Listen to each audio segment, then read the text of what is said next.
네빌 고다드, 론다번, 마크 빅터 한센, 조 바이틀리와 같이 유명한 자기계발 강사들에게 많은 영향을 끼친 인물이다. 1905년 2월 서인도 제도의 작은 섬 바베이도스에서 태어나 라마를 공부하기 위해 17살이 되던 해에 미국으로 건너갔다. 그 시절 댄서로서 많은 무대에서 활동했지만 형이상학에 대해서는 아직 관심을 갖지 못했다. 오히려 젊었을 때에는 낭비벽이 심했고 방탕하게 살았다고 저자는 고백한다. 하지만 투어 공연 중 친구가 소개해준 마음의 힘을 다룬 책을 읽고 나서 형이상학에 관심을 갖게 된다. 그 후에 압둘라라는 이름의 에디오피아 출신 랍비에게서 성경에 감춰진 마음의 관, 한 상징, 히브리어의 비의적, 상징 그리고 카발라 등을 배우며 상상력을 통제하는 훈련을 하게 된다. 네빌은 압둘라에게 배운 7년 동안 자신에게 쌓여있던 많은 입경과 미신을 걷어낼 수 있었다고 말한다. 그 후 대중을 상대로 강의를 시작한다. 그 중에서 가장 중심이 되었던 곳은 로스앤젤레스, 뉴욕, 샌프란시스코였다. 청중들은 자리를 꽉 메웠고 많은 사람들이 큰 감명을 받고 돌아간다. 네빌의 강연은 우리가 원하는 것을 물질적으로 현현하는 법에 관한 강의에서 시작하여 우리의 진정한 자아를 찾는 것까지 다양했다. 대중들은 자신의 자유와 행복을 찾을 수 있었고 네빌은 많은 편지와 사람들의 방문을 이 시기에 받는다. 자신의 육체를 버리기 몇 년 전부터 네빌은 강연에서 나는 지금 이곳에서 해야 할 모든 일을 끝마쳤고 이 육체를 벗고 높은 곳으로 향하는 그날을 기다린다는 말을 자주 한다. 그리고 1972년에 영감으로 가득 찬 영혼은 육체를 떠난다. 하지만 그가 행했던 많은 강연과 글은 지금도 많은 사람에게 영감을 계속 주고 있다. 압둘라의 또 다른 제자이자 위대한 강연자인 조셉 머피는 네빌 고다드에 대해 이런 말을 남겼다. 사람들은 네빌을 세상에서 가장 위대한 형이상학자로 기억할 것이다. 한 청중의 질문에 대한 네빌 고다드의 대답. 나에 대한 관념이 나의 모습과 환경을 결정한다. 질문. 유년 시절에 가난했던 사람이 어떻게 하면 성공할 수 있을까요? 답변. 우리는 습관의 산물입니다. 그래서 일정한 행동들을 속똑같이 반복합니다. 습관이란 것이 어떤 이로 하여금 같은 행동을 반복하게 만드는 강제적인 힘처럼 작용한다고 해도 습관은 법칙이 아닙니다. 법칙이 아니기 때문에 여러분과 저는 그 동양식을 바꿀 수 있습니다. 헨리 포드, 록펠러 그리고 카네기처럼은 성공한 많은 사람들은 어린 시절에 가난했습니다. 이 나라의 위대한 인물들은 가난한 가정에서 태어났습니다. 하지만 이들은 정치적인 면, 예술적인 면, 경제적인 면에서 많은 위대한 업적들을 남겼습니다. 어느 날 저녁, 친구가 신입 광고 임원들을 위한 모임에 참석했습니다. 강연자는 이 신입들에게 말했습니다. 오늘 밤 여러분에게 말하고 싶은 것은 하나입니다. 여러분 신을 크게 만들면 실패하지 않을 거라는 이야기입니다. 평범한 어항을 하나 가져오더니 그 안에 호두 한 봉지와 작은 콩들이 들어있는 봉지 하나를 가져와 어항에 채워 넣었습니다. 그러더니 그것들을 손으로 섞으면서 어항을 흔들기 시작했습니다. 그러면서 강연자는 말했습니다. 이 어항은 우리의 인생입니다. 인생이 계속적으로 변화되고 살아있는 리듬 속에 있는 것처럼 이 흔들림을 멈출 수는 없습니다. 보세요. 큰 호두가 어항의 위쪽으로 올라가고 작은 콩들은 어항의 바닥으로 내려가는 것을 볼 수 있었습니다. 강연자는 어항을 바라면서 말했습니다. 여러분 중 누군가가 지금 현재 상황을 보면서 상황이 왜 이렇게 됐는지 불평하고 있습니까? 그런 후에 다시 말하기 시작했습니다. 이상하죠? 그 소리는 여러분이 하는 소리가 아니라 이 어항 안에서 나는 소리군요. 콩이 불평하는 소리군요. 내가 만약 저 호두와 같은 환경에 있었다면 자신 역시 커다란 일을 했을 건데 기회를 잡지 못했다고 말하고 있군요. 그리고 강연자는 어항의 밑에 있던 작은 콩들을 어항의 윗부 분으로 옮긴 후에 말했습니다.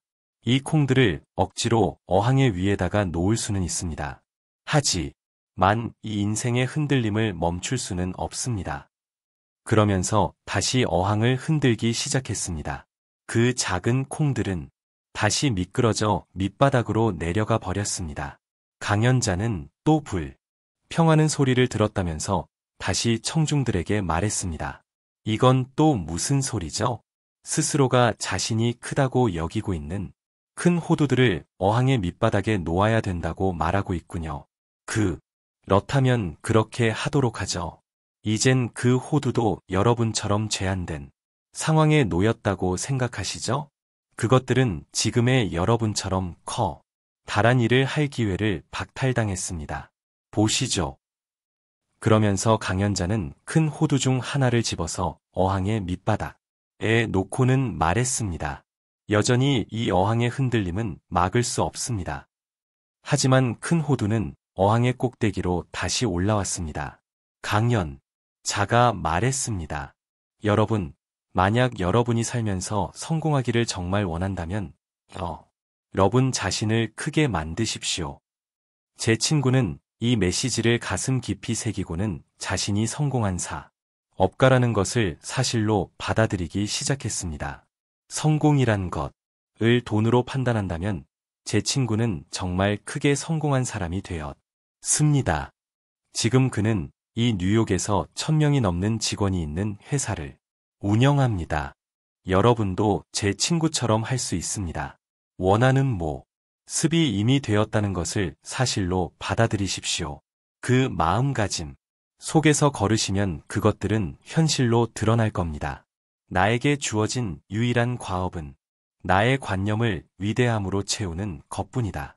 역자 서문 1933년 11월 네빌은 돈도 직업도 심지어는 입을 만한 옷도 없었습니다. 그런데 갑자기 고향인 서인도 제도의 바베이도스로 가고 싶다는 생각이 듭니다. 이 고민을 자신의 스승이자 친구인 에디오피아 랍비 압둘라에게 털어놓습니다. 압둘라, 정말 이상한 느낌이 들었어요. 12년 만에 처음으로 바베이도스에 가고 싶어졌어요. 그러자 압둘라가 대답합니다.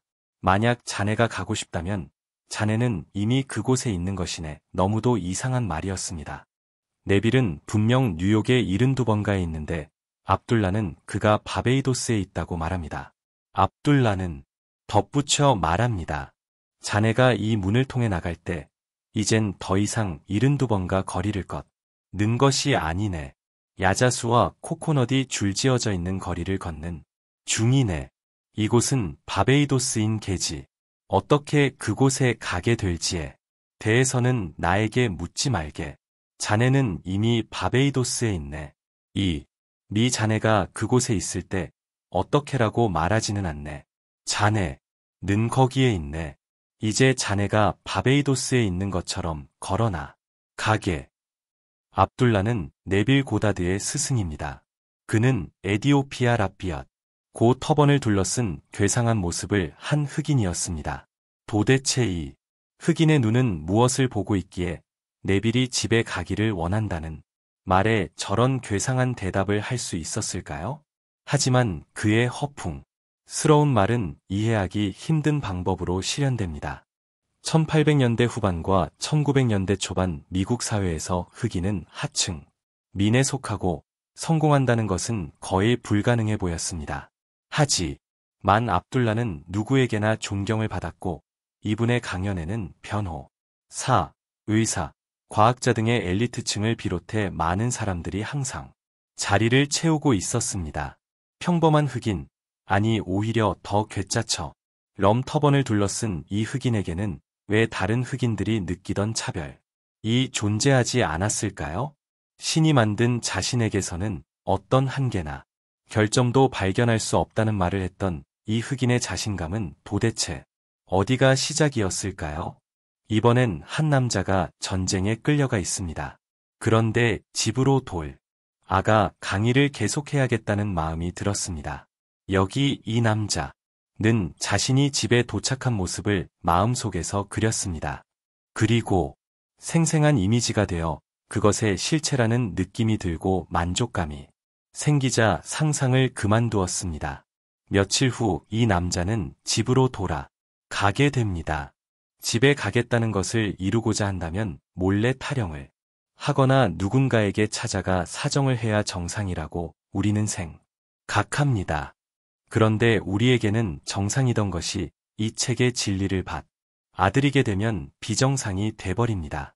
오히려 습관적인 마음의 반응과 행동들을 바꾸려 듭니다. 바로 그 남자가 네빌 고다드였습니다. 또 지미 플러라는 한 흑인이 있습니다. 미국에서 흑인이 대우 받지 못하던 시대에 그는 네빌의 강의를 들었습니다. 그는 이 흑인이기 때문에 사람들이 모두 자신에게 적대적이라고 말합니다.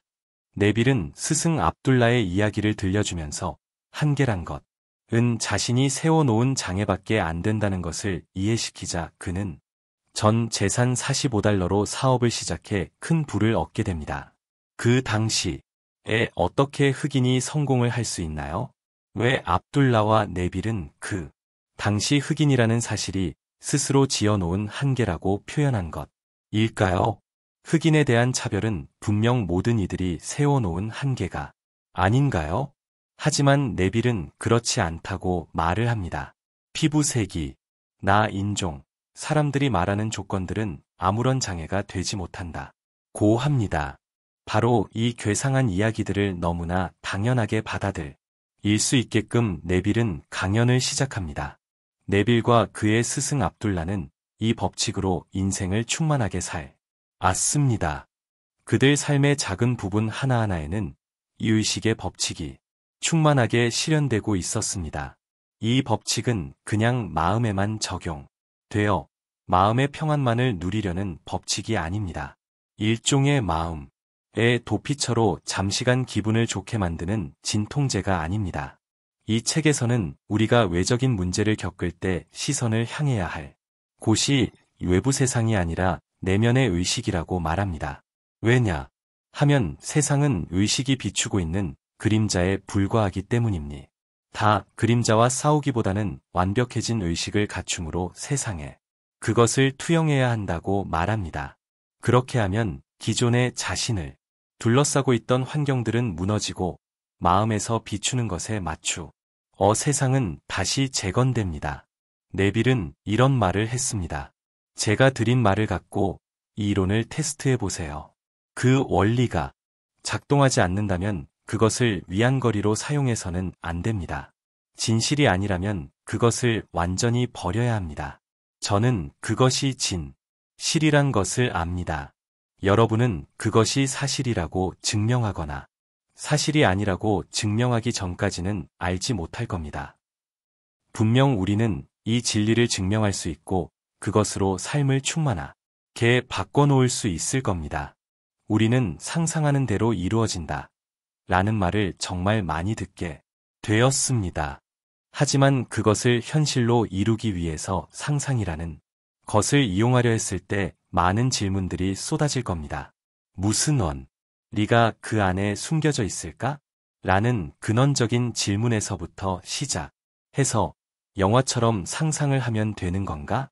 상상이 안 되는데 그걸 어떻게 억지로라도 끌어내야 하는 걸까? 언제까지 지속적으로 해야 되나?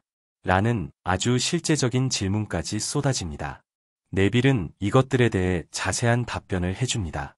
직접적으로 질문에 대해서 답해주기도 하고 강의를 통해 나타내기도 하지만 그 단서는 고대 문헌의 상징들 속에서 의미를 밝혀줍니다.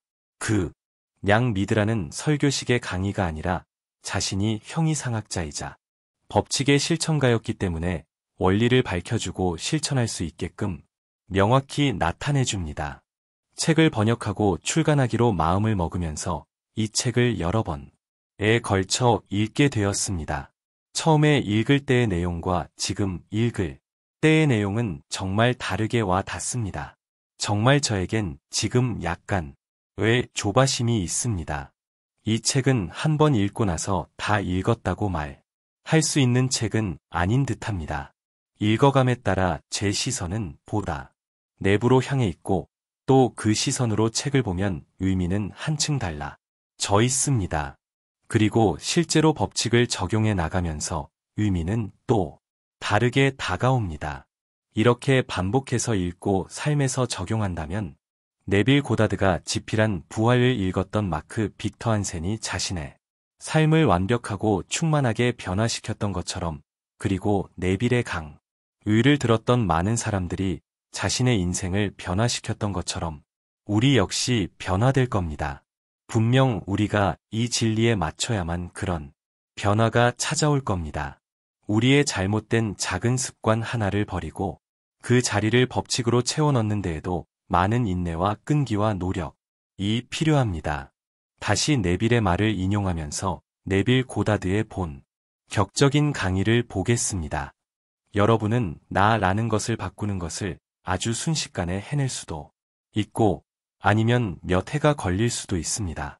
그 기간은 느낌이 자연스럽게 유지되는 것이 좌우합니다. 그 원하는 상태가 자연스럽게 느껴지는 순간 여러분 세상 안에서 그것들은 모습을 드러낼 겁니다. 지금 당장 여러분이 가지고 있는 나의 느낌을 바꾸기 시작하십시오. 피부 색깔을 바꾸지 않더라도 여러분이 부유하고 성공했다고 느낀다면 말투나 피부색이나 인종적인 문제는 아무런 장애도 되지 않습니다. 그래도 장애가 여전히 남아있다면 그건 여러분이 머물러 있는 의식 상태 때문입니다. 마음이 머물러 있는 상태에 따라 여러분은 자유롭게 될 수도 있고 속박 속에 머물러 있을 수도 있습니다. 상상이 현실을 창조한다. 원하는 것을 생각해서 이미 원하는 모습이 되었다는 것을 사실로 받아들이십시오. 그 상상이 단단한 실체라는 느낌 속에 푹 빠지십시오. 그 상상의 이미지 속에 실제라는 감각들을 주었다면 여러분은 객관적인 외부 세상에 주어야 할 은총을 주관적인 내면 세상에 준 것입니다. 아이가 태어나는 것이나 씨앗이 자라는 것처럼 여러분은 더 이상 그 상상들이 현실 속에서 태어나는 것에 대해 어떤 일도 할 필요가 없습니다. 땅 속에 뿌려놓은 씨앗은 그 누구의 도움 없이도 자라납니다. 그 씨앗 속에는 스스로를 펼쳐내는 대에 필요한 권능과 핵들을 모두 가지고 있기에 그렇습니다. 첫째 날 강해, 의식, 그 유일한 실체. 오늘 밤 여러분은 실생활에 굉장히 유용한 것들을 배우게 될 겁니다. 이 수업에 오신 분들 모두 원하는 것에 대한 뚜렷한 림 하나씩을 마음속에 지니고 오셨을 거라 생각합니다. 이번 주 5번에 걸쳐 진행되는 강의 동안 여러분의 꿈을 실현하는 법을 배우게 될 것이고 이 강의를 통해 커다란 이득을 얻게 될 겁니다. 우선 말해둘 것이 있습니다. 성경이라는 것은 이전에 살았던 어떤 사람들이나 지구상에 일어났던 어떤 일들과 아무런 관련도 없습니다. 고대의 성경을 쓴 사람들은 역사를 쓴 것이 아니라 어떤 특정한 기본적인 법칙의 역사라는 옷을 입힌 채 우화적인 형태로 교훈을 전달했던 겁니다.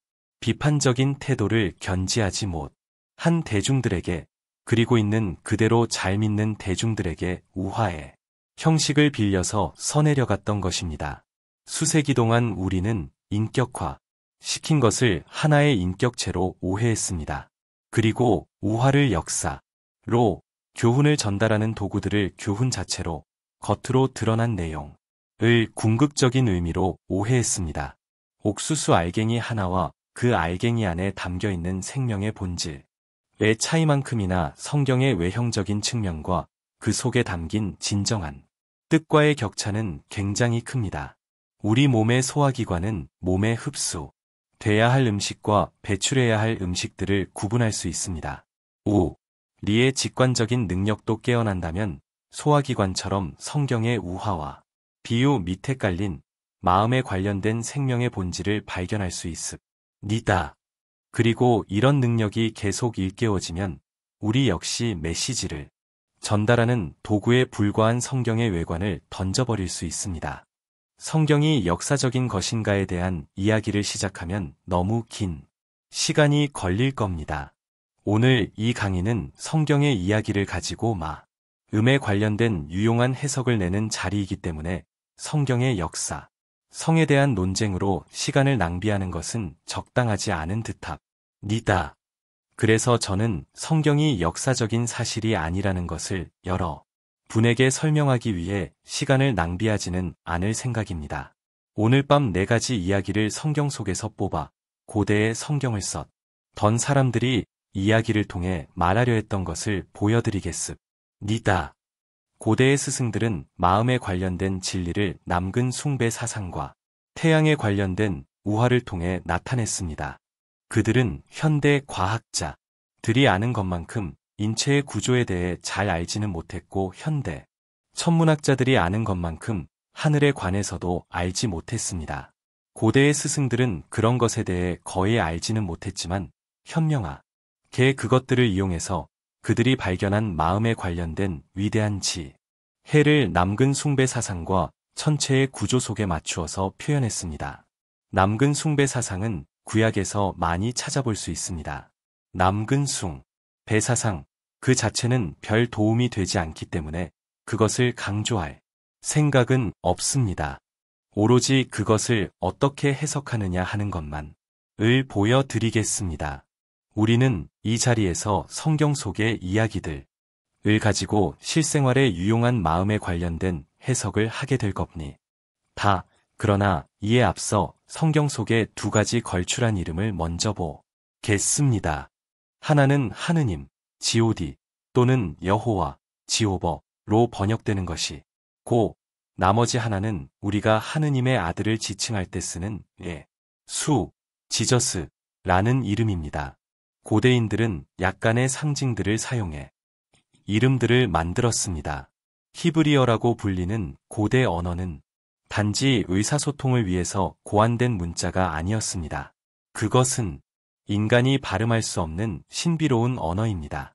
수학자들이 더 높은 수학의 상징들을 이해했던 것처럼 히브리어를 이해했던 사람들은 더 높은 히브리 언어의 상징들을 이해합니다.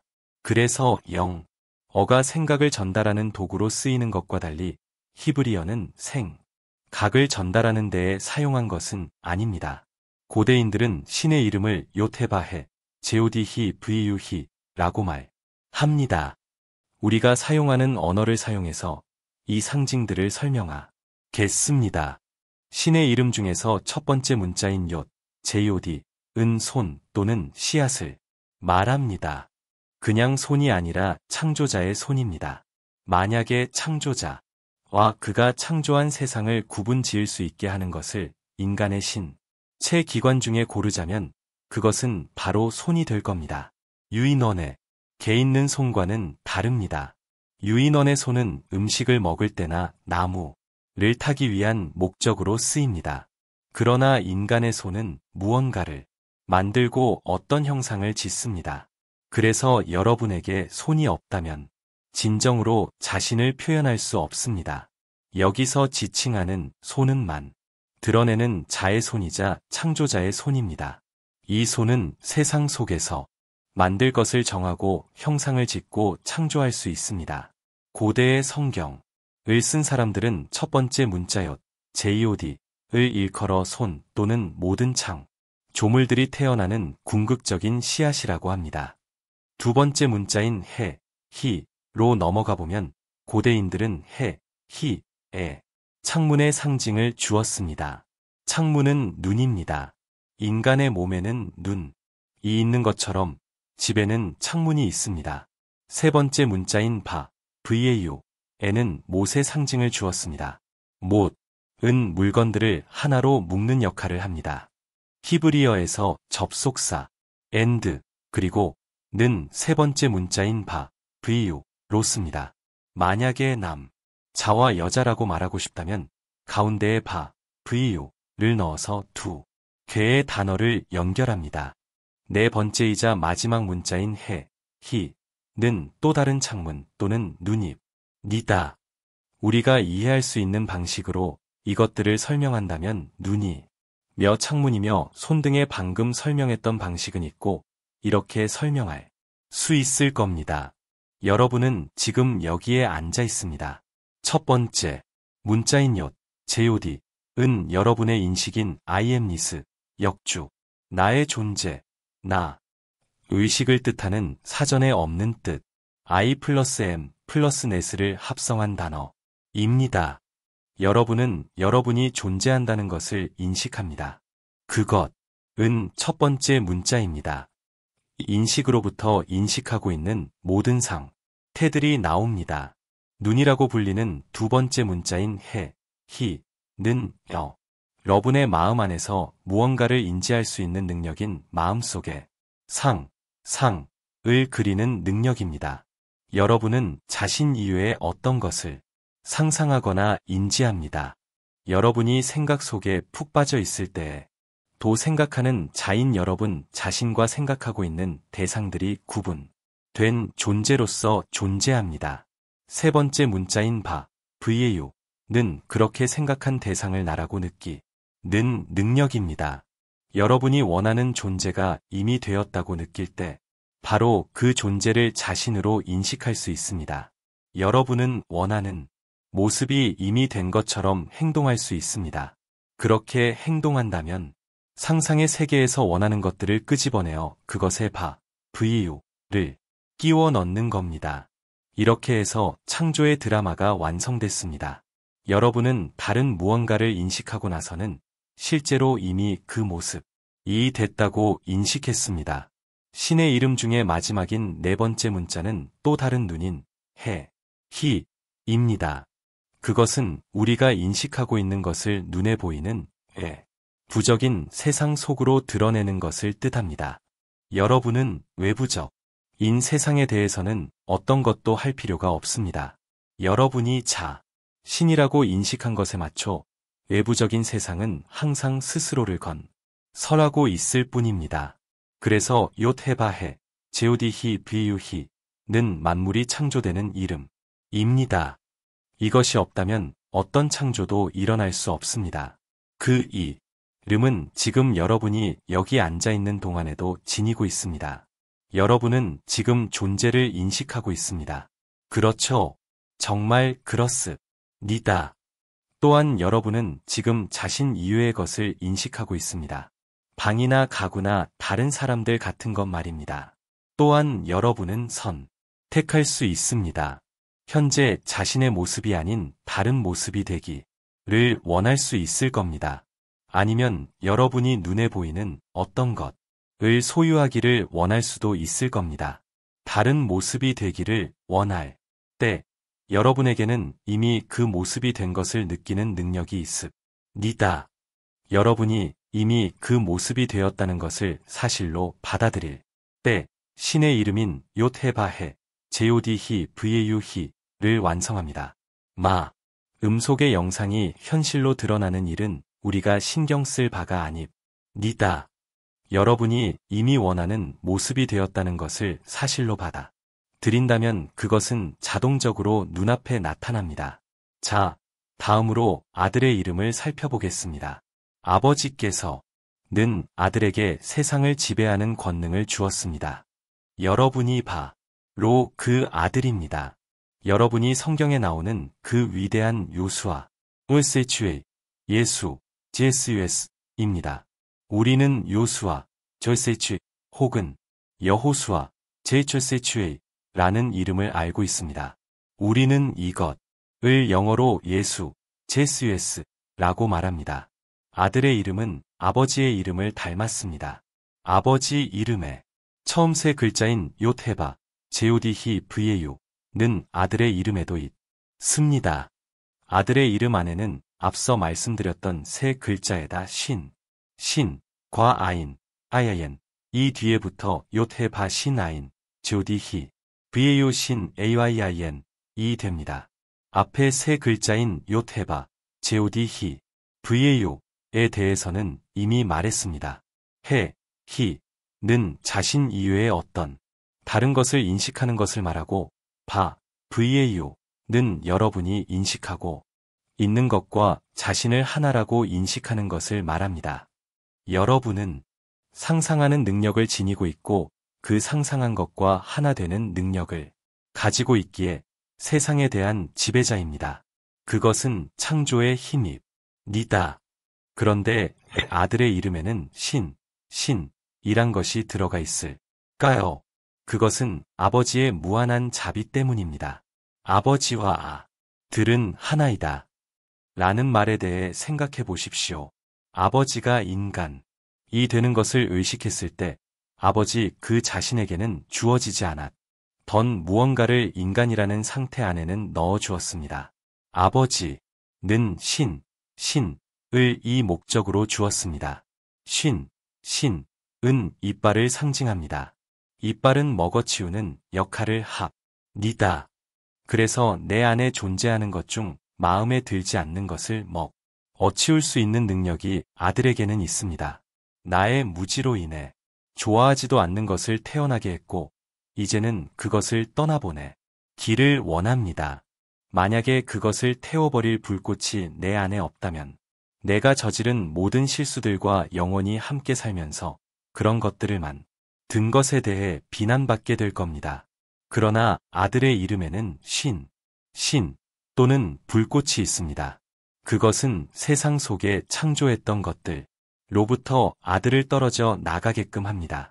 인간은 자신의 의식 안에 존재하지도 않는 것을 볼 수는 없습니다. 제가 만약 주의를 다른 곳으로 돌려 지금 이 방을 인식하고 있는 상태로부터 벗어난다면 저는 더 이상 방을 인식하지 않게 됩니다. 제 안에 방을 먹어 치워버린 무언가가 있습니다. 계속 다른 곳에 주의를 놓는다면 그 방은 오로지 나의 외부적인 세상 속에서만 살아있을 뿐입니다. 아들에게 절대적인 지배력을 준 것은 그의 이름 속에 놓인 신 또는 이빨입니다. 왜 아버지의 이름에는 그것이 존재할 수 없는 걸까요? 간단합니다. 아버지 안에서는 어떤 것도 사라질 수 없습니다. 사랑스럽지 않은 것조차 사라질 수 없습니다. 한번 창조된 것은 아버지, 즉 우리 내부에 존재하는 차원적으로 더 위대한 자아 안에 영원히 간직됩니다. 그러나 나의 세상 안에서 모든 잘못들이 영원히 함께 살아있는 것을 원치 않습니다. 그래서 나는 인간이 되었을 때 나의 무한한 자비로 나 자신에게 무지로 인해 내 세상 속에 만들어낸 것들과 분리될 수 있는 능력을 주었습니다. 이것들은 지배의 권능을 주는 두 개의 이름입니다. 여러분이 이 땅 위에 살면서 여러분의 의식이 하느님이고 만물의 근원이 고 유일한 실체라는 사실을 알게 된다면 여러분에게는 지배의 권능이 주어집니다. 여러분은 어떤 새로운 모습이 되고 싶다거 나 갖고 싶은 것에 대한 욕망이 있을 겁니다. 다행스럽게 여러분에게는 상상 속에서 원하는 모습이 이미 되었다는 것을 느끼는 능력이 있고 원하는 것을 가지고 있다고 느끼는 능력이 있습니다. 상상이 현실로 나타나는 마지막 결과는 3차원 마음의 능력을 넘어서 있습니다. 그 누구도 알지 못하는 방법으로 그것들은 모습을 드러낼 겁니다. 여러분이 마음의 눈 안에서 이들 두 가지 이름들을 뚜렷하게 볼 수 있다면 그 이름들은 여러분의 영원한 이름이라는 것을 알게 될 겁니다. 여기 앉아있는 여러분은 욤헤바헤, 제오디히, 비유히, 이자 욤헤바 신아인, 제오디히 비유 신에이아이아엔 입니다. 성경의 이야기들은 상상의 힘에 대한 내용들입니다. 실제로는 기도의 방법을 이야기로 만든 겁니다. 기도라는 것은 미래를 변화시키는 열쇠이기 때문입니다. 차원적으로 더 작은 세상인 지금 우리가 살고 있는 바로 이곳을 변화시키기 위해 인간이 차원적으로 더 넓은 세상 안으로 들어가는 열쇠를 성경이 주고 있습니다. 기도가 이루어졌다는 것은 만약에 기도가 아니었다면 이루어지지 않았을 것들이 기도를 통해서 이루어졌다는 것을 말해줍니다. 그래서 인간은 행동을 하게 만드는 근원이자 방향키를 쥐고 있는 마음이자 기도를 이루어주는 자입니다. 성경의 이야기들은 생각의 능력에 대한 기존의 믿음의 강력한 도전장을 던집니다. 성경은 마음에 관한 드라마일 뿐 역사적 인 사실과는 무관하다는 것을 여러분 마음속에 각인시켜야 합니다. 약간의 상상력만 가미한다면 성경의 내용 안에서 마음에 관련된 통찰을 쉽게 얻을 수 있습니다. 하느님께서 말씀하시기를 우리의 형상을 따라 우리의 모습을 따라 인간을 만들라. 그리하여 그들로 하여금 바다의 고기들과 하늘의 새들과 가축들과 땅 위의 모든 것들과 땅 위를 기어 다니는 모든 것들을 지배하게 하라. 그래서 하느님께서 그의 형 상대로 창조하셨으니 곧 하느님의 형상 속에서 그를 창조하셨더라. 창세기 1시 26분 27. 고대의 스승들은 성경의 첫 부분인 한 장 안에 하느님과 인간은 하나이고 인간은 모든 이 땅 위의 것들을 지배한다는 기본 진리를 세웠습니다. 하느님과 인간이 하나라면 하느님은 우리와 떨어질 수도 없고 심지어 가깝게 있을 수도 없습니다. 왜냐하면 가깝다는 말 자체에는 분리되어 있다는 뜻을 담고 있기 때문입니다. 하느님은 무엇이지? 라는 의문이 떠오릅니다. 하느님은 인간, 의식이자 인간의 인식이며 인간의 아이엠니스입니다.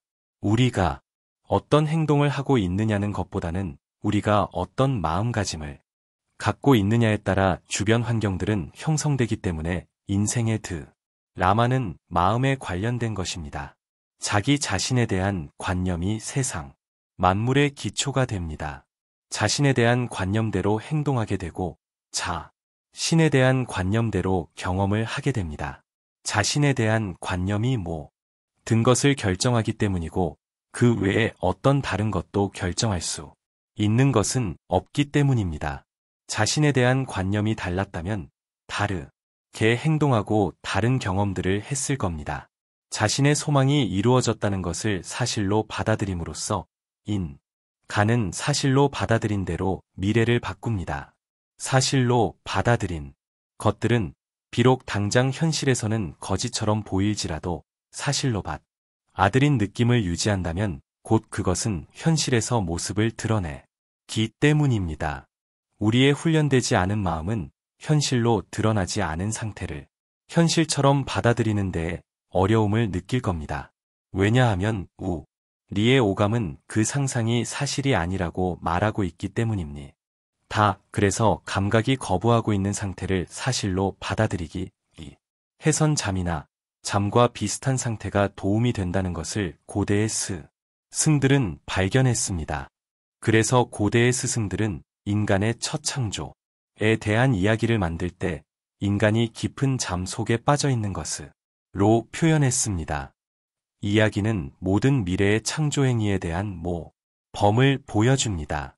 뿐만 아니라 세상을 창조하는 데에 필요한 것은 자기 자신밖에 없다는 것을 나타냅니다. 그리고 하느님, 인간께서 아담을 깊은 잠에 빠지게 하시니 그가 잠에 들었더라. 그리고 하느님께서 그의 갈비뼈를 하나 취하시고 살로 거기를 채우시니라. 하느님께서 남자에게서 취하신 그 갈비뼈로 여자를 만드시니라. 창세기 2시 21분 22. 하느님이 남자를 위해 여인을 창조하기 전에 아담에게 들판 외 짐승들과 하늘의 새들을 데려와서 아담에게 이름을 짓게 했습니다. 아담이 모든 생물들을 무엇이라 부르든지 그것이 그 이름이 되리라. 성경에서 창조를 일으키는 것으로 표현된 넓적다리에 대해서 성서의 색인이나 성경 사전을 찾아본다면 그것이 넓적다리와 관계없다는 것을 발견할 겁니다. 성경의 널쩍다리로 나온 것은 넓적다리 위에 붙어있는 창조할 수 있는 힘이 있는 말랑말랑한 부분, 성기를 말합니다. 성경을 쓴 사람들은 마음에 관한 위대한 진리를 나타내기 위해서 이런 남근 숭배 사상을 사용했습니다. 천사는 하느님의 메신, 저입니다. 여러분, 의식이 하느님이라는 사실을 발견하기만 한다면 여러분은 하느님이 됩니다. 지금 여러분은 마음속의 이상, 즉, 메시지를 가지고 있습니다. 여러분은 그 이상과 씨름을 하고 있습니다. 여러분이 마음속에서 원하는 존재가 이미 되었단 것을 모르고 또한 여러분이 그렇게 될 수 있다는 것조차 믿지 못하기 때문에 싸움을 하고 있는 겁니다. 원하고는 있지만 그렇게 할 수 있다는 것을 믿지 못합니다.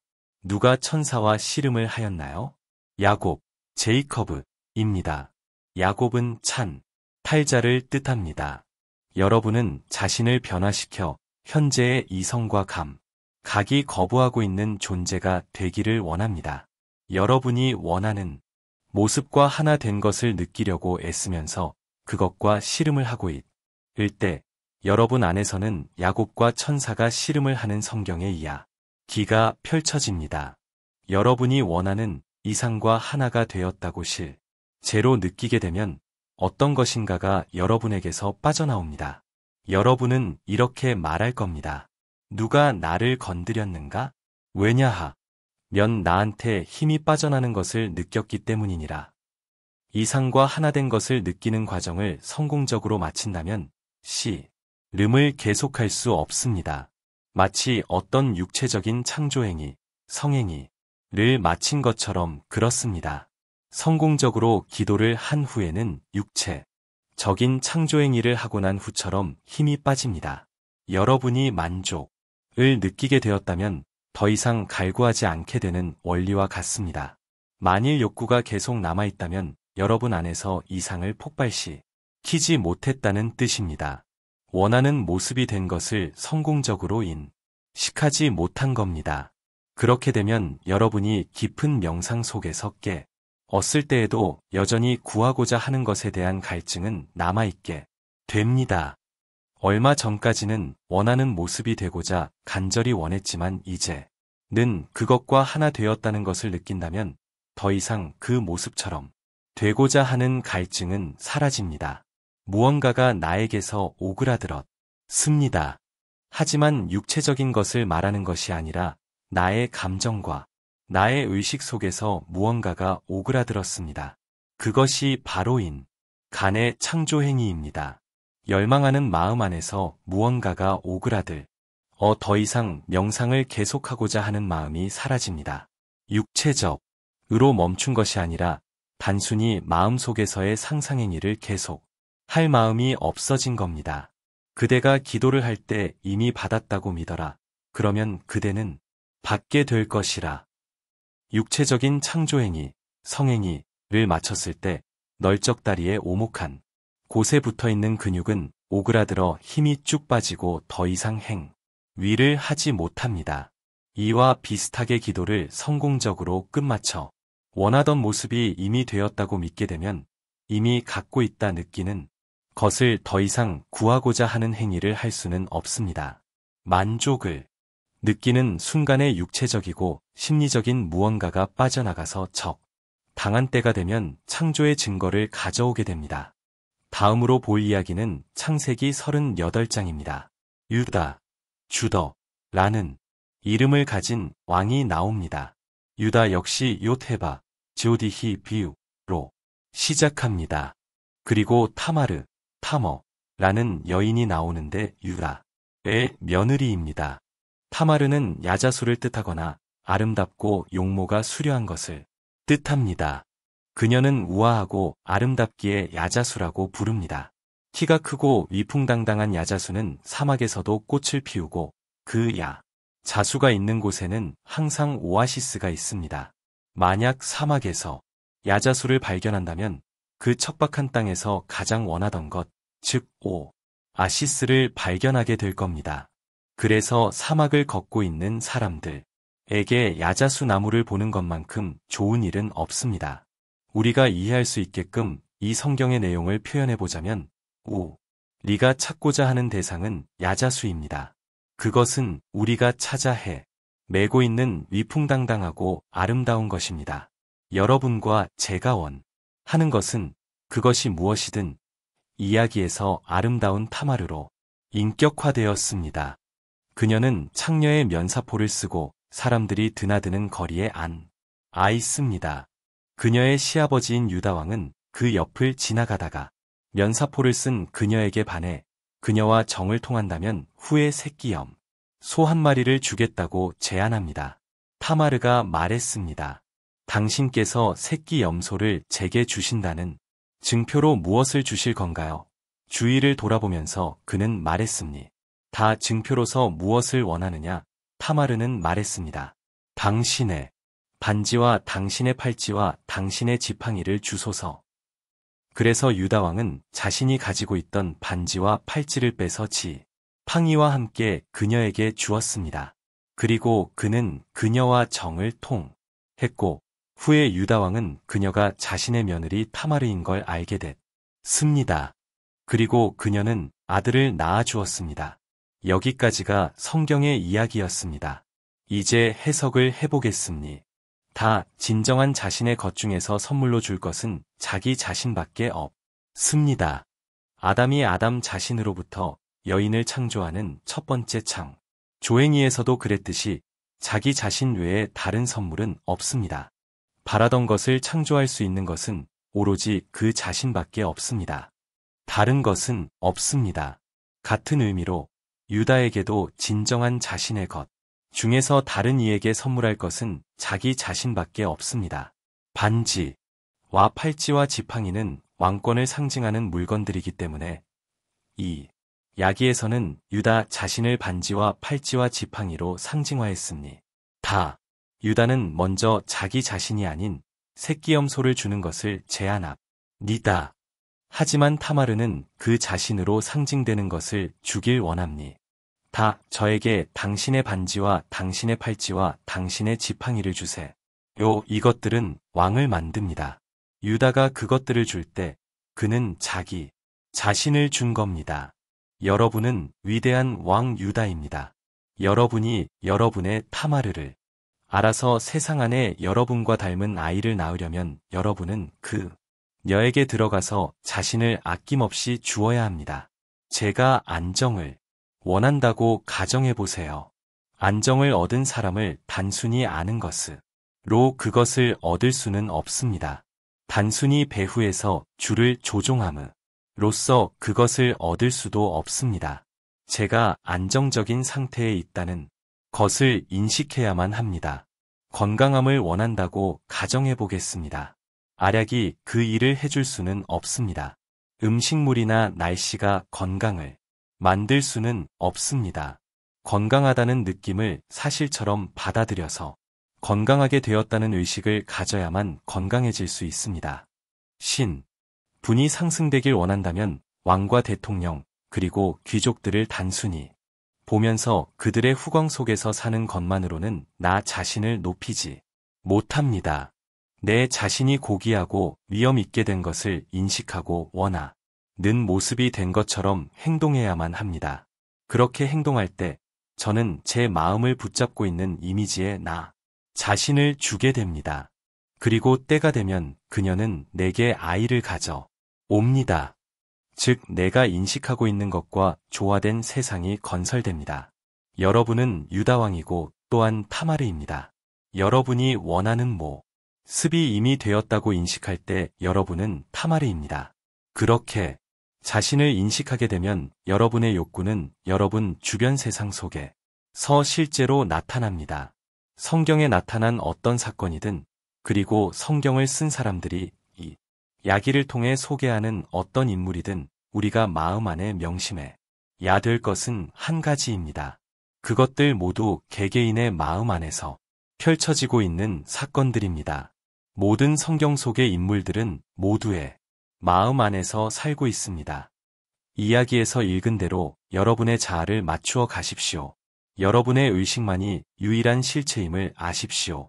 그런 후에 원하는 모습이 된 느낌을 사실로 받아들이십시오.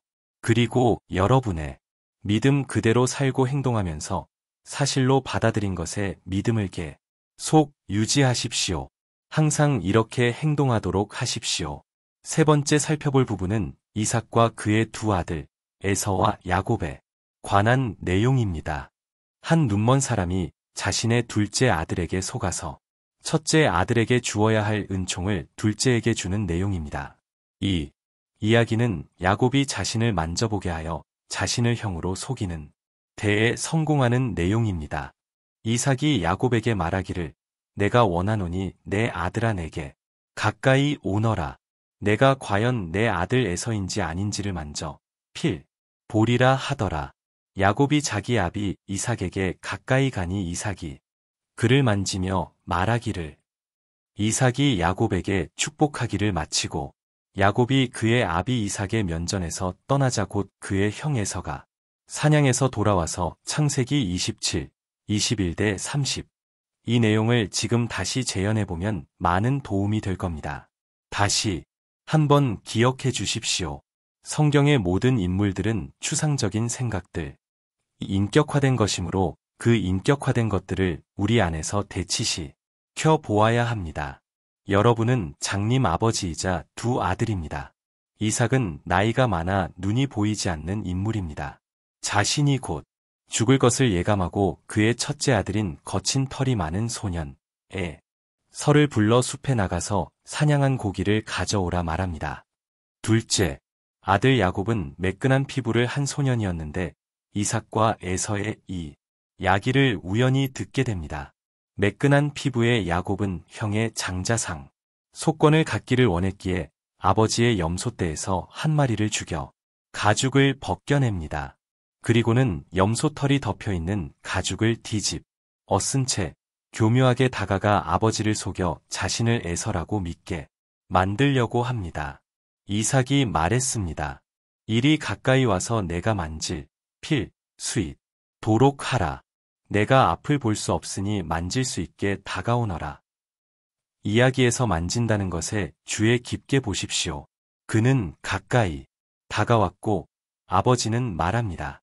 목소리는 야곱의 것인데 손은 에서의 손이구나. 에서의 손처럼 거칠거칠한 것을 느껴보고는 이삭은 야곱에게 축복을 내립니다.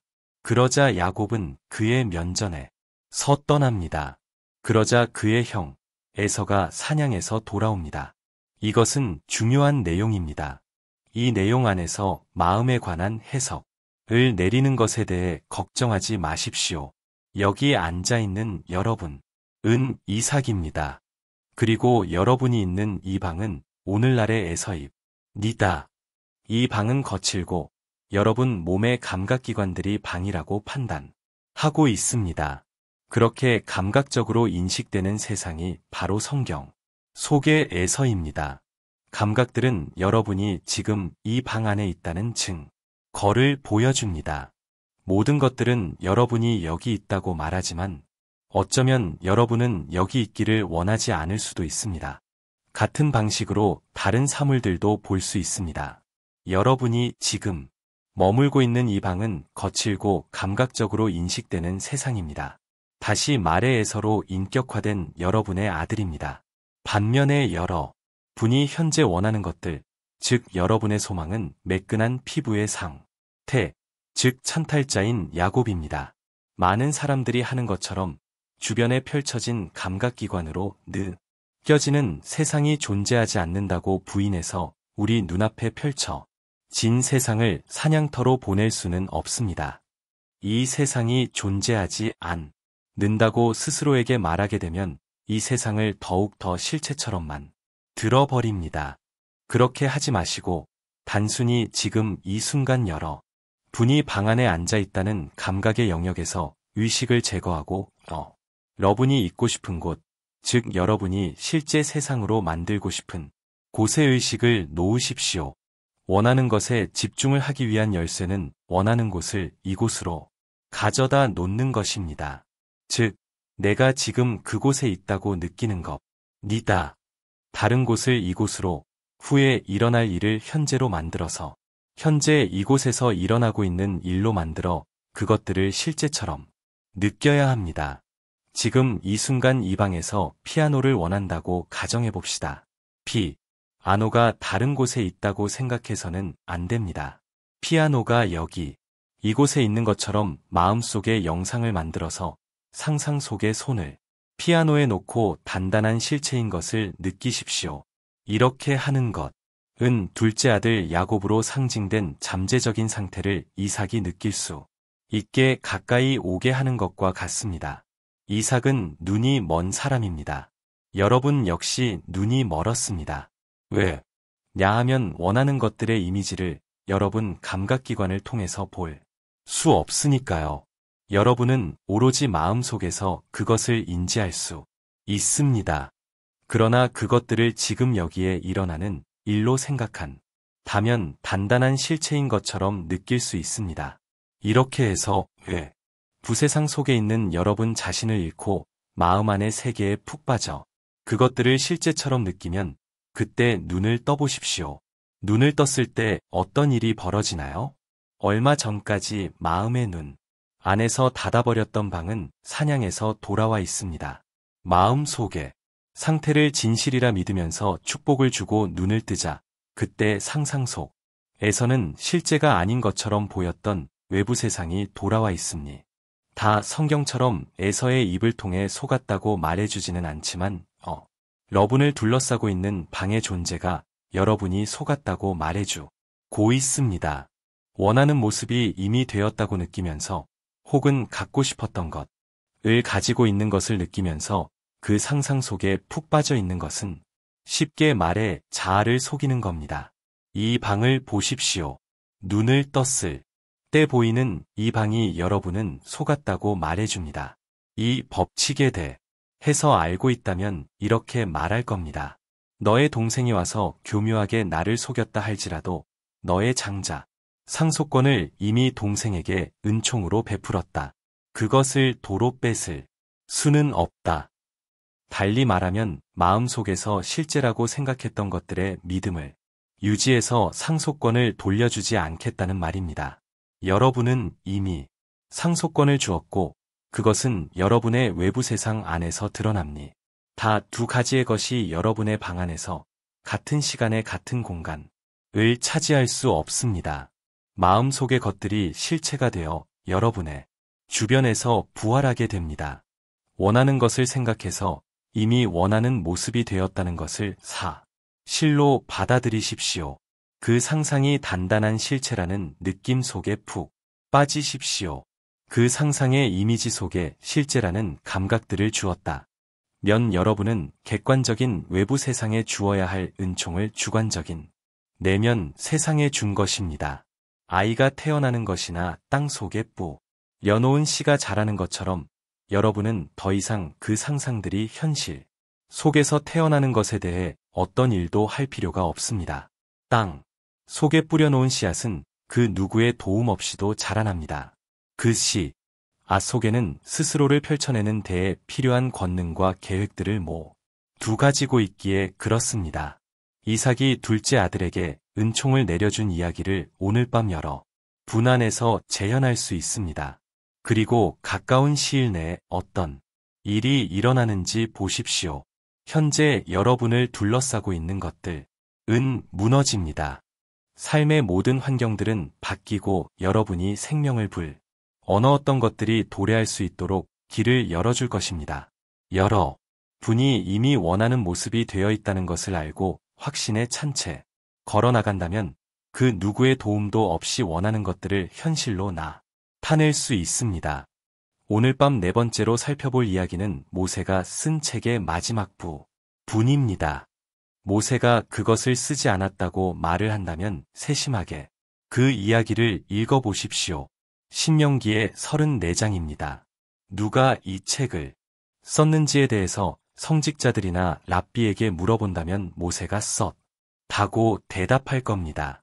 신명기 34장을 보면 자신의 사망 기록을 쓰는 사람을 볼 수 있습니다. 즉 모세가 바로 그랬습니다. 한 남자가 앉아서 죽은 후에 묘비에 쓰이기 원하는 것들을 썼을 수도 있을 겁니다. 하지만 여기에서 모세는 자신의 죽음에 대한 기록을 스스로 썼습니다. 그리고 그때 모세는 죽음을 맞이하고 완벽하게 자신의 흔적을 지워버려서 후세 사람들이 모세가 묻힌 곳을 찾지 못하게 합니다. 그러므로 주의 종 모세가 주의 말씀대로 모아브 땅에서 죽으니라. 주께서 그를 베포을 맞은편 모아브 땅에 있는 골짜기에 장사하셨으니 오늘까지 그의 묘를 아는 자가 아무도 없더라. 모세가 죽을 때에 120세였으나 그의 눈이 흐리지 아니하였고 그의 기력도 쇠하지 아니하였더라. 신명기 34, 5, 6, 7. 여러분 역시 모세처럼 내일도 아니고 바로 오늘 밤 자신의며 비를 쓰는 방법을 반드시 배우셔야 합니다. 그리고 완벽하게 여러분의 존재의 죽음을 맞이해서 세상 누구도 그 낡은 자아가 흰 곳을 알지 못하도록 해야 합니다. 여러분이 예전에는 아픈 모습을 보였다가 지금은 완치되었다 면 여러분이 아프던 모습만을 보았던 사람은 그 병든 존재가 혔던 곳이 어디라고 말할 수 있습니까? 예전에는 여러분이 난에서 친구들에게 돈을 빌리러 다녔었는데 갑자기 부자가 나타났다면 가난했던 옛 사람은 어디에 묻었습니까? 여러분, 마음의 눈 안에서 가난을 아주 완벽하게 지워버렸기 때문에 여러분은 이 세상에서 그 가난한 자가 묻힌 곳이 어디라고 가리킬 말할 수도 없습니다. 의식의 완벽한 변형이 일어나서 자신이 부유하다는 사실을 제외하고는 세상에 존재하는 모든 다른 증거들은 깨끗이 지웠기 때문입니다. 신명기 34장의 첫 번째 절에는 인간이 원하는 것을 실현시키는 가장 아름다운 방법이 나타나 있습니다. 그리고 모세가 모아브 평원으로부터 느보산까지 올라가고 여리고의 맞은편에 있는 피스가의 정상까지 올랐더니 주께서 그에게 길레드의 온 땅을 단까지 보여주시더라. 여러분은 이 구절을 읽고서는 그래서 라고 되물을 지도 모릅니다. 그러나 성서색인을 들고 여기 나오는 단어들을 찾아보십시오. 첫 번째 단어인 모세, 모지즈는 끌어내는 것, 빼내는 것, 들어 빼내는 것, 꺼내는 것을 뜻합니다. 다른 말로 하자면 인간으로부터 그가 구하고자 하는 것을 끌어내는 힘을 인격화시킨 것이 모세입니다. 존재하는 모든 것들은 내부로부터 주어지는 것이지 외부로부터 주어지는 것이 아닙니다. 여러분이 이 세상의 객관적인 실체로서 나타내고 싶은 것들은 여러분의 내부로부터 끌어내야 합니다. 여러분은 모아브 평원으로부터 온 모세입니다. 모아브, 모에브라는 단어는 과 이라는 두 개의 히브리 단어를 합친 것으로 어머니 아버지를 뜻합니다. 여러분의 의식은 어머니 아버지이고 이 의식은 세상 모든 것들의 원인입니다. 여러분의 아이엠니스, 즉 여러분의 인식은 이 모아브, 다시 말해 어머니 아버지입니다. 여러분은 항상 이곳으로부터 어떤 것을 끄집어내고 있습니다. 다음 단어는 느보입니다. 성서에 새긴 사전에서 니보는 외연으로 정의되어 있습니다. 외연은 주관적인 겁니다. 만약 제가 무엇이 이루어질 것이다 라고 말한다면 그것들은 마음 안의 이미지입니다. 아직까지 현실이 되지는 못했습니다. 우리는 기다렸다가 이 예언들이 사실인지 거짓인지 확인해야 합니. 다 느보를 우리가 흔히 쓰는 말로 바꾸면 소망이나 욕망일 겁니. 다 그 소망과 욕망은 올라가기에 힘든 듯 보여서 겉으로 봐서는 그것을 이루어낸다는 것이 불가능하기 때문에 느보는 산이라고 불립니다. 산은 여러분 머리 위에 우뚝 솟아있는 거대한 존재입니다. 여러분 현재의 모습과는 비교되는 여러분이 원하는 것들을 인격화한 것이 느보입니다. 피즈거라는 단어는 마음속으로 응시하는 것을 뜻하. 고 여리고, 제리코는 향기로운 냄새를 뜻합니다. 그리고 길리어드는 증거의 언덕을 뜻하고 마지막 단어인 단은 예언, 자입니다. 자, 이제 이것들 모두를 우리가 이해할 수 있게끔 바꿔보면서 고대인들이 우리에게 무슨 말을 하려고 했는지 보겠습니다. 의식이 하느님이라는 사실을 발견합니다. 그리고는 나는 미 원하는 모습이 되었다는 것을 느껴서 나 자신을 그 모습과 비슷한 모습으로 변형시킵니다.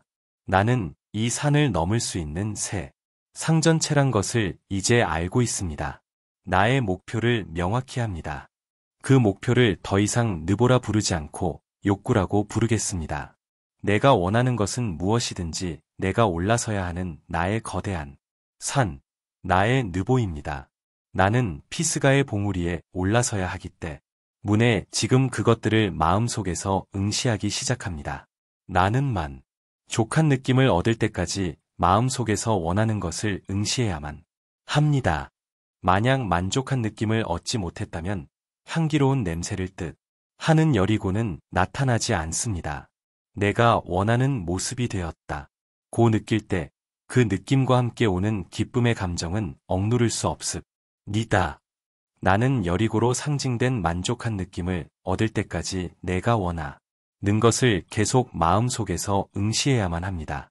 만족한 느낌을 얻은 후에는 나의 세상 안에서 그것들을 눈에 보이는 모습으로 드러나게 하기 위해 어떤 일도 하지 않습니다. 왜냐하면 남자, 여자, 아이들, 내 주변 세상 모든 것을 뜻하는 길레드의 언덕이 스스로 증거를 가지고 오기 때문입니다.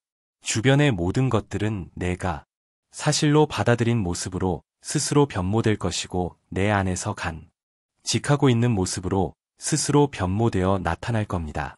내가 사실로 받아들인 모습으로 세상이 변화되어 갈 때 예언은 성취된 것입니다. 지금 원하는 것을 인식하고는 이미 내가 성취했다는 것을 사실로 받아들여 그 확신 안에서 걸어나간다면 나는 그렇게 될 겁니다. 그래서 낡은 자아에 대한 관념은 완벽하게 죽음을 맞이해서 사람들이 그 낡은 자아가 묻힌 곳이 어디냐고 묻더라도 어느 곳도 가리킬 수도 말할 수도 없습니다. 그리고 난 완벽한 죽음을 맞이하였기에 후손들 역시 옛 자아가 묻힌 곳을 찾을 수도 없습니다. 지금 여기 계신 분들 중에도 세상에 드러난 자신의 모습을 완벽하게 변형시켜 친한 친구들조차 알아보지 못하게 될 사람이 있을 겁니다. 저는 예전에 댄서였습니다. 10년 동안 브로드웨이, 보드빌, 나이트클럽 등에서 춤을 췄습니다. 그때 당시 제 친구들과 떨어져 지낸다는 것은 상상조차 할 수 없을 정도였고 항상 공연이 끝난 후에는 친구들과 만찬을 즐기곤 했습니다. 그 친구들이 없다면 살 수 없다고 생각했었습니다. 그런데 지금은 그들과 함께 지낼 수 없다고 고백해야겠습니다. 이제는 서로에게 공통된 것이 없습니다. 서로 길에서 마주친다고 해도 일부러 반대편으로 걸으려 하고 만나더라도 서로 이야기할 것이 없기 때문에 냉랭한 만남이 됩니다. 제 예전의 삶은 죽음을 맞이하였기에 제가 옛 친구들을 만난다 하더라도 옛날 이야기조차 할 수 없습니다. 그런데 지금까지도 여전히 과거의 상태에 묶여 살면서 점점 더 가난해지고 있는 사람들이 있습니다. 그런 사람들은 과거에 일어났던 일들에 대해 이야기하기를 좋아합니다. 그들은 예전에 자신을 조금도 묻으려 하지 않고 오히려 예전의 낡은 모습에 더 커다란 생명을 불어넣고 있습니다. 지금 현재 내 모습이 내가 원하던 모습이 아니라는 것을 인식합니다. 그러나 나를 변화시키는 법칙을 알고 있기에 난 내가 이미 원하는 모습이 된 것을 사실로 받아들이고 이루어졌다는 확신 속에서 걸어나갑니다. 새로운 존재 안에서 낡은 자아는 고 예전의 자아관념과 관계된 것들은 모두 죽음을 맞이했으니 다 낡은 자아의 어떤 부분도 새로운 자아 안으로 가지고 들어갈 수 없습니다. 새 포도주를 오래된 자루에 담을 수 없고 새 헝겊을 헌 옷에 붙일 수도 없습니다. 완전하게 새로운 존재가 되어야만 합니다. 이미 원하는 모습이 되었다는 것을 사실로 받아들이는 데에 있어서 다른 사람의 도움은 필요하지 않습니다. 과거의 나를 묻기 위해서 다른 사람의 도움 역시 필요하지 않습니다. 죽은 자를 묻게 하십시오. 뒤를 돌아보는 일조차 없어야 합니다. 손에 쟁기를 잡고 뒤를 돌아보는 자에게 하늘나라의 왕국은 주어지지 않습니다. 이것이 어떻게 이루어질 것인가에 대해 자신에게 묻지 마십시오. 여러분의 이성이란 것이 불가능하다고 말하더라도 그런 것은 문제되지 않습니다. 여러분 주변의 상황들이 불가능한 것처럼 보이더라도 그것 역시 문제가 되지 않습니다. 과거의 자신을 여러분이 묻을 필요는 없습니다. 죽은 자가 죽은 자를 묻게 하라. 새로운 자아의 모습에 믿음을 유지해서 과거의 자아를 묻는다면 훗날 그 누구도 낡은 자아가 묻힌 곳을 찾을 수 없을 겁니. 다 그렇기에 오늘날까지 이스라엘의 어떤 사람도 모세의 묘비를 찾지 못했습니다. 오늘 성경에서 4가지의 이야기들을 뽑아 말씀드리기로 약속드렸는데 여기까지입니다. 이제 남은 것은 여러분이 이것들을 매일매일의 삶 속에서 실천하는 겁니다.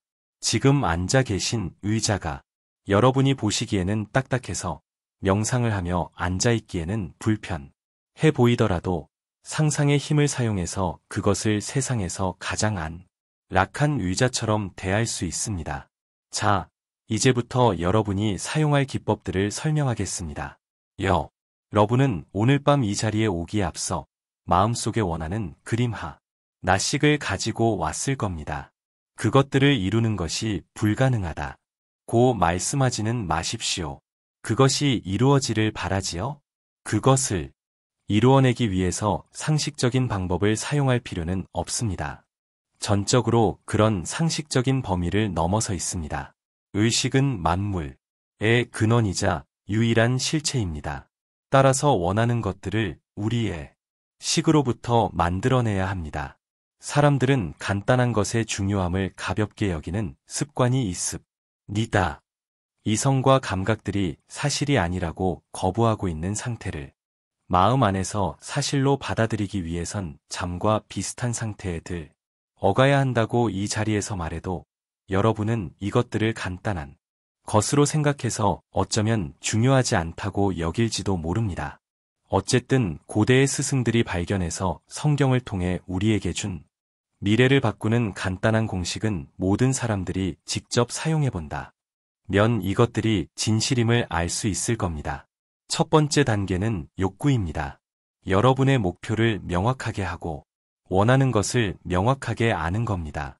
자, 다음 2번째 단계입니다. 원하는 목표가 이루어졌다면 1. 원할 만한 사건을 떠올려 보세요. 그 사건은 여러분이 원하는 것을 이루었다는 것을 나타내고 있어야 합니다. 그 안에서 여러분, 이 주인공이 되어야 합니다. 3번째 단계는 몸을 움직이지 말고 잠과 비슷한 상태 속으로 들어가는 겁니다. 그런 후에 여러분이 위에서 구상했던 행동을 하고 있다고 느끼고 실제로 지금 여기서 그 행동을 하는 것을 상상해야 합니다. 상상 속의 행동에 참여해야만 합니다. 단지 뒤로 물러나서 그 장면들을 보고 있는 것이 아니라 실제로 그 행동을 하고 있다고 느껴야 합니다. 그래서 마음속의 영상 안에서 느껴지는 감각들이 여러분에게 있어서는 현실처럼 다가와야 합니다. 구상한 장면들은 원하는 것이 성취되었다면 뒤따라 올만 한 일이어야 하고 또한 바라던 것이 이루어졌다는 것을 나타내는 것이어야 합니다. 예를 들어 설명해 보겠습니다. 여러분이 승진하길 바란다고 정해본다면 누군가에게 축하받는 일은 승진 후에 뒤따라올 만한 일입니다. 승진했다면 뒤따라 올 만한 사건으로 이렇게 축하받는 장면을 골랐다면 몸을 움직이지 말고 잠과의 경계상, 태인 졸린, 드라우지 상태를 만듭니다. 그러나 졸린 상태 속에서 도 여전히 생각을 조절할 수 있어야 합니다. 애쓰지 않고 의식, attentive without effort, 을 기울일 수 있는 상태가 되어야 합니다. 그런 후에 친구가 옆에 서 있는 것을 그립니다. 이제는 여러분의 상상 속의 손을 친구의 손과 잡습니다. 그 손을 단단한 실체처럼 느끼십시오. 그리고 승진했다는 느낌과 어울릴 만한 상상 속의 대화를 나눕니다. 여러분의 소망은 지금 이곳에서 이루어졌습니다. 그래서 그 시간은 미래에 저 멀리 떨어진 어떤 때라 생각하면 안 됩니다. 여러분이 승진을 해서 축하를 받는 그 시간은 바로 지금이고만. 약 그 장소가 사무실이라면 이곳이 바로 사무실인 겁니다. 그 장소를 이곳으로 만들고 그 시간을 미래가 아닌 지금 현재로 만들어야 합니다. 다시 말해 그 사건을 지금 여기서 겪는다고 생각해야 합니다. 여러분이 지금 여기에서 행동하는 것을 느끼는 것과 영화 크린의 그 행동을 그리는 것의 차이는 성공과 실패를 결정짓는 중요한 차이입니다. 사다리에 오르는 것을 지금 그려본다면 그 차이를 알 수 있을 겁니다. 눈을 감은 후 사다리가 눈앞에 있는 것을 그린 후에 그것을 실제 올라가는 것을 느껴보십시오. 제 경험상 마음 안에서 소망이 성취된 것을 나타내는 행동을 할 때 그 행동을 특정한 범위 안으로 제한시켜 간단한 행동으로 압축시킨 후에 그 이미지가 현실처럼 느껴질 때까지 계속 반복하는 것이 좋습니다. 그렇게 하지 않는다면 여러분의 주의력은 연상되는 것들을 따라서 이리저리 돌아다니다가 수많은 연상되는 다른 이미지들을 따라가게 됩니다. 결국은 여러분의 의식은 처음에 계획했던 이미지의 장소보다 훨씬 더 멀리로 끌려가 있고 처음에 계획했던 시간보다 몇 년은 더 멀리 떨어진 시간에 머물게 됩니다. 어떤 계단을 올라가는 것이 여러분의 바람이 성취되었다는 것을 나타낸다면 그 계단을 올라가는 행동으로 한정시켜야 합니다. 여러분의 의식이 방황하기 시작한다면 다시금 계단을 올라가는 장면 속으로 다시 의식을 돌려놓고 계단을 올라가는 장면이 현실처럼 단단하고 뚜렷함을 가질 때까지 계속 반복해야 합니다. 감각을 느끼려고 애를 써서는 안 됩니다. 단지 그런 노력 없이 마음속에서 그 생각이 유지돼야만 합니다. 그렇게 노력을 최소화시킨 채 마음을 소망이 성취되었다는 느낌으로 채우십시오. 졸린 상태는 애쓰지 않고 주의력을 갖는 것에 도움을 주기 때문에 변화를 용이하게 만듭니다. 그러나 아예 잠 속으로 빠진 상태가 되면 안 됩니다. 그렇게 되면 더 이상 생각의 방향을 조절할 수 없게 됩니다. 하지만 적당하게 졸린 상태는 여러분의 생각을 조절하는 데에 도움을 줄 수 있습니다. 소망을 이루는 가장 효과적인 방법은 우선 소망이 이미 이루어졌다는 감정을 사실로 받아들인 후에 이완되고 약간은 졸린 상태 속으로 들어가는 겁니다. 그리고 마치 자장가처럼 소원이 이루어져 더 높은 권능에게 감사하듯이 감사합니다. 감사합니다. 감사합니다. 와 같은 소망이 성취된 것을 나타내는 짧은 문장을 반복하는 겁니다. 금요일, 이 수업이 끝났을 때 여러분 중 많은 분들이 여러분의 소망을 이루었다고 말할 겁니다. 2주 전에 강의를 끝마치고 단에 내려와 청중들과 인사를 할 때 135명의 학생들 중 적어도 35명은 제게 소원이 이루어졌다고 말했습니다. 이것이 2주 전에 일어난 일입니다. 저는 그들에게 기도의 법칙을 가르쳤을 뿐 어떤 것도 한 것이 없습니다. 여러분도 이 기도의 법칙을 적용하는 것 외에 해야 할 일은 없습니다. 눈을 감은 채 몸을 움직이지 말고 잠과 같은 상태 속으로 들어가서는 마치 여러분이 어떤 역할을 맡은 배우처럼 그 행동을 하기 바랍니다. 여러분이 바라던 것들을 실제 가졌다면 겪을만 한 일을 상상 속에서 경험하십시오.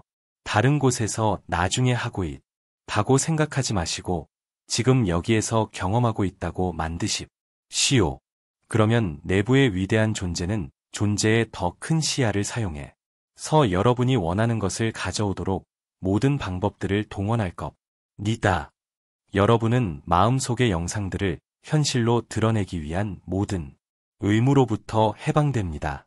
여러분이 이미 마음 안에서 영상들을 그렸고 그것들을 사실로 느꼈다면 여러분의 더 높은 차원의 자아가 그것을 현실로 드러내는 방법을 결정합니다.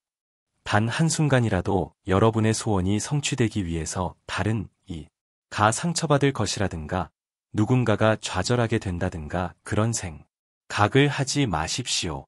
우리들은 다른 이들에 대해서 너무 많은 걱정을 하며 살고 있습니다. 여러분은 이렇게 물을지도 모릅니다. 만약에 내가 원하는 것을 갖는다면 다른 누군가가 불이익을 당하는 것이 아닌가요? 여러분이 모르는 방법들이 있습니다. 그러니 걱정하지 마십시오. 자, 이제부터 긴 침묵의 시간을 가질 겁니다. 눈을 감으세요. 이제 여러분은 원하는 모습이 이미 되었다고 느끼면서 그 마음을 아내 영상 속으로 빠지게 될 겁니다. 그래서 이 방에 앉아 있다. 는 사실조차 완전히 잊게 될 겁니다. 그리고 눈을 떴을 때 아마 도 여러분이 이 방 안에 계속 있었다는 사실에 놀라게 될 겁니.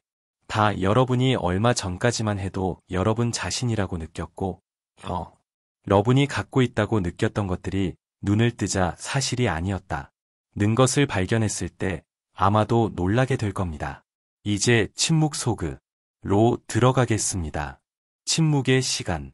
여러분은 마음 안에서 자신이라고 느꼈던 존재가 이미 됐습니다. 이것을 다시 상기시켜드릴 필요는 없을 것 같군요. 그것에 대해서 그 누구와도 이야기하지 마십시오. 심지어 자신과도 이야기하지 마십시오. 이미 여러분은 원하는 모습이 되었는데 그것이 어떻게 이루어질 것인가에 대해서 마음을 계속 쓰시겠습니까? 여러분의 이성이라는 것은 많은 한계에 둘러싸여 있습니다. 지금의 3차원적인 이성을 이 드라마 속으로 갖고 오지는 마십시오. 그것은 알지 못합니다. 방금 당신이 사실이라 느낀 것만이 진실입니다. 그 누구라도 여러분이 그것을 가질 수 없을 것이라고 말하게 하지 마십시오.